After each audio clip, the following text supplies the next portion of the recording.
어제 단행된 검사장의 일사는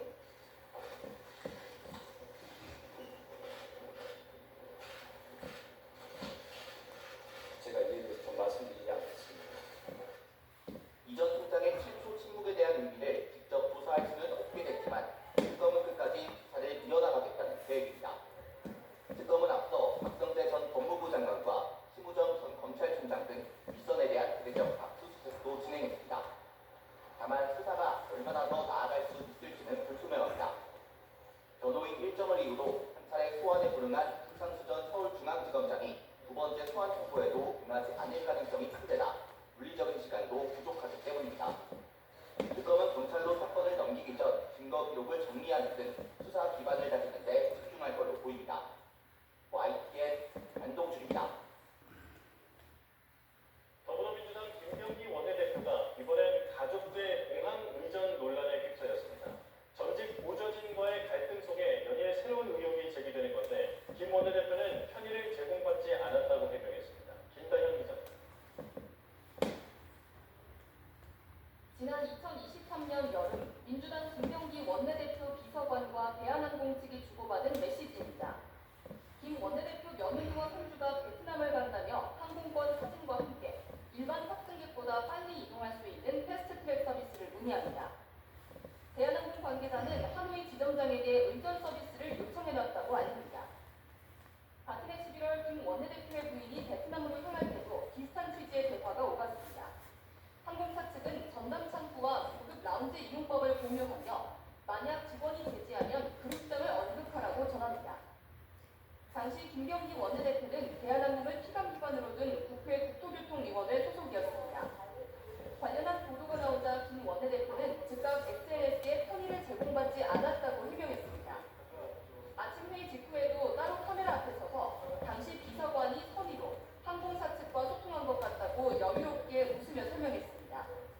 그때 당시에는 관계가 좋고 직원들이 그때 자발적으로 잘 모시려고 그랬던 거 아닌가? 쿠팡 임원과 고급 오찬 논란을 시작으로 호텔 숙박권 수수와 공항 의전 의혹까지 연일 잡음이 이어지는 상황.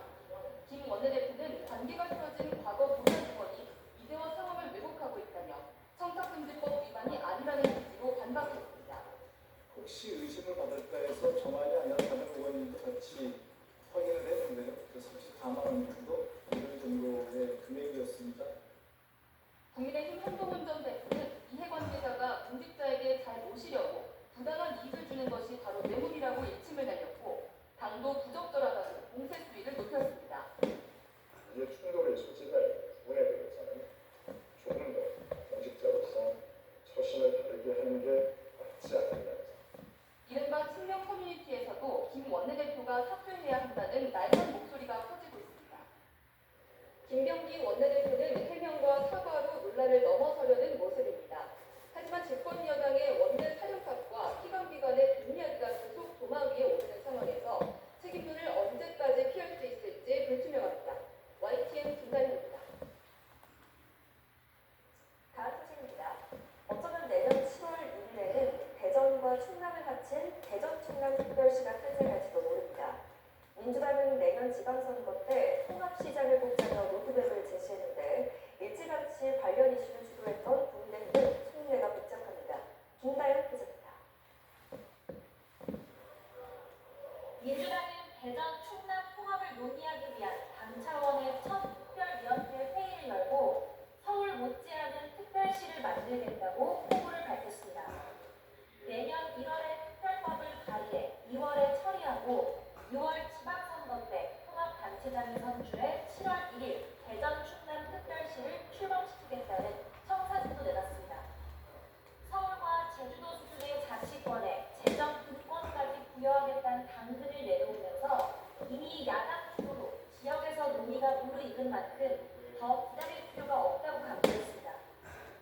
서울시가 누리는 건 제주가 누리는 자치특례와 함께 가축 통합특별시를 만드는 것, 이것이 바로 국민주권 정부, 우리 이재명 정부의 목표입니다. 지난 10월 일찌감치 관련법을 발의한 국민의힘은 민주당의 속보전을 벼락치기 컨닝으로 깎아내리며 견제에 나섰습니다. 성일종 의원은 자신이 만든 특별 어설프게